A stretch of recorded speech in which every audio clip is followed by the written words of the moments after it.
اگر کوئی شخص اسلام قبول کرنے سے پہلے حالت کفر میں نیک کام کرتا رہا ہو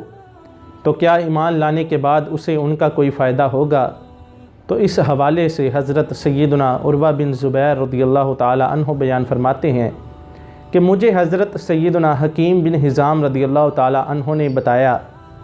کہ ایک دفعہ میں نبی کریم رؤوف الرحیم صلی اللہ تعالی علیہ وآلہ وسلم کی خدمت اقدس میں حاضر تھا۔ میں نے عرض کیا، یا رسول اللہ صلی اللہ علیہ وآلہ وسلم، آپ جانتے ہیں کہ میں حالت کفر میں یعنی اسلام لانے سے پہلے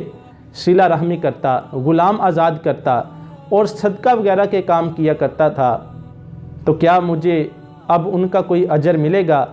یعنی اس وقت میں کافر تھا اور اب میں ایمان لا چکا ہوں، اسلام قبول کر چکا ہوں، تو اب مجھے ان کا کوئی فائدہ ہوگا؟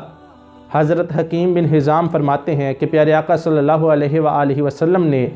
میری درخواست سن کر فرمایا، میری عرض سن کر فرمایا کہ بے شک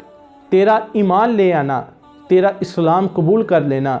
تیرے انہی اعمال کی وجہ سے ہے۔